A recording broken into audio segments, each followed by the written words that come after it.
Hello everyone, this is Lila'Angelique.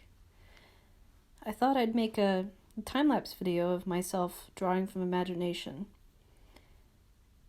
using Procreate. I've always been completely baffled, honestly, by the idea of drawing from imagination.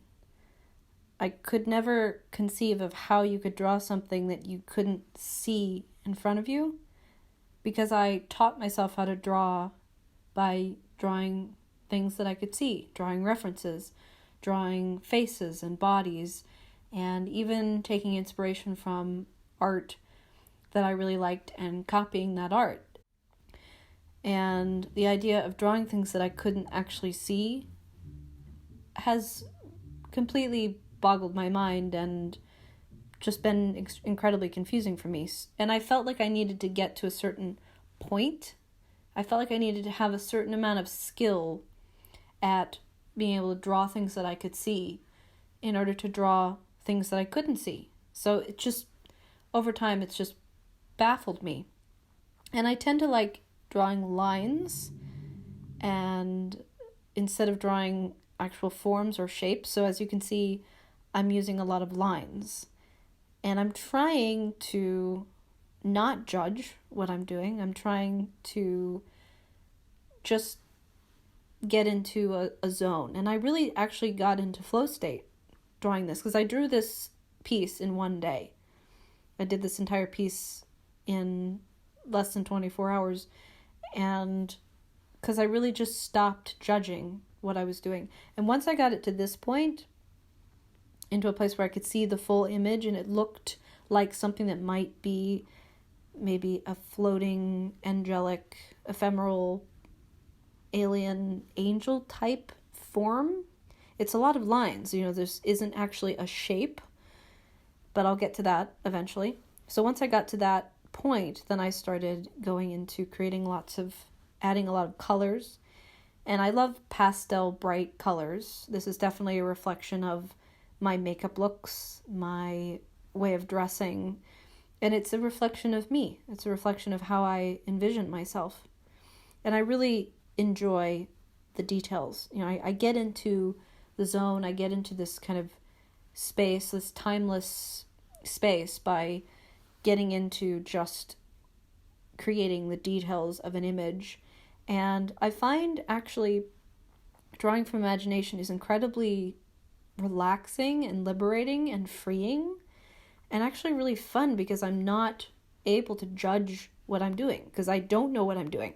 So here you can see I'm starting to create the more of a clear idea of this being an extra-dimensional, interdimensional, ephemeral, angelic, spiritual, maybe godlike being, by creating a type of face there, and then the idea of eyes. I can't imagine that an interdimensional spiritual being would have eyes like humans do. So you can see I'm creating these kind of winged looking eyes. And then I really get into drawing this central eye, and this is when I really got into the flow state, as they call it, because I wasn't looking at something outside of me. I'm so used to looking at references and looking at something else because I'm trying to do it right. I used to feel like there was a right way to draw, and that the only way I could convince myself that I could actually draw well was by seeing an image and then being able to create that image with my art. Whereas with this, I'm not looking at anything else, and I'm just using my imagination and trusting myself that I have enough skill to be able to draw things from my head. And I can draw eyes. I've drawn thousands of eyes over my life. And like I said, I can't imagine that aliens would have just 2 eyes. So maybe they would have 4 or 5 different kinds of eyes. And these eyes maybe can look into other dimensions. Maybe each eye that this being has an eye for different dimensions that we can't see. And this image is absolutely a reflection of how I envision my true self to be. Because I don't see myself as what I look like in everyday life. when I go out and do my work in public performance, it's a reflection of like a heightened version of myself.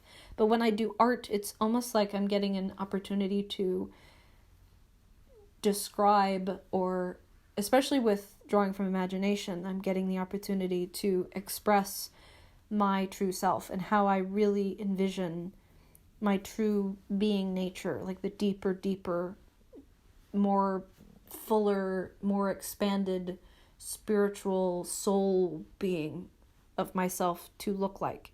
And even though this being is totally amorphous and ephemeral, and it's a spirit, it's almost like this is an angelic alien image of a soul type being. It's maybe a god of some kind. I should probably name them.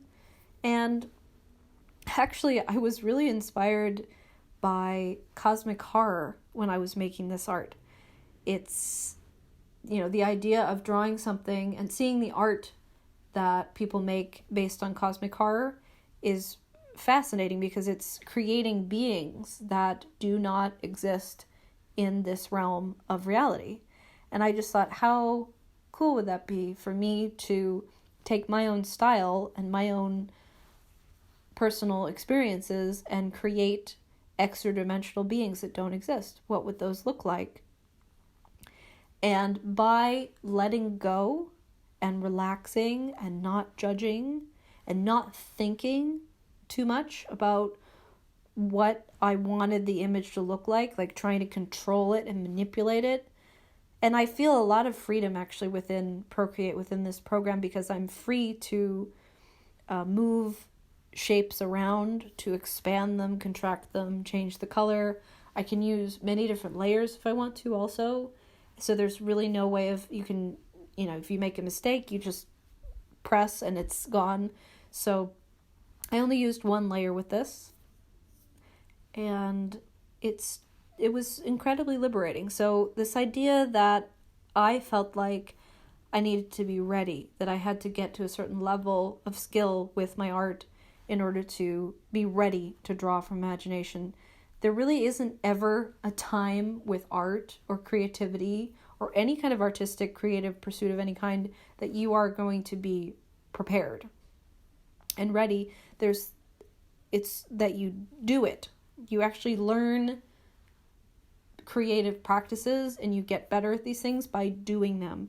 So, and I really never trust that the piece that I'm working on is going to work or is going to look the way I want it to until I get way down into the process. And when I get into the process, I'm not really judging it anymore. The more I work at it, when I first started on this piece, I was definitely not in a space of that, oh, this is going to look really satisfactory to me. And it's still a very amorphous image. It's not a clearly defined thing, that partly because I am very focused on line work and I like using lines.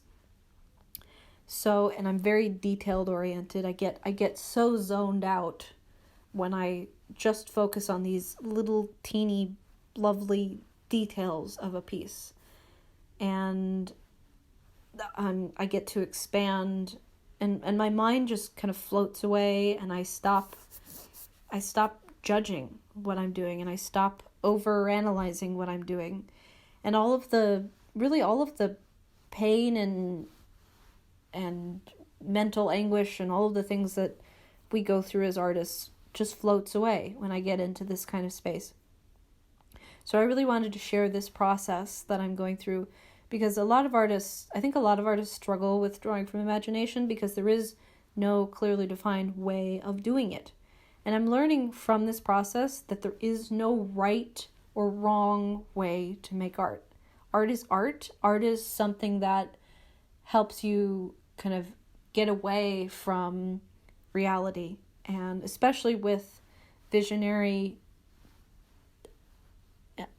amorphous, imaginative art like this, it really helps me kind of get out of myself and get out of my head and really feel like I am creating something that is my own, that doesn't exist. This is part of my process. It's definitely not the best piece of imaginative art I'm ever going to make, but it's part of my journey. It's one step on my journey.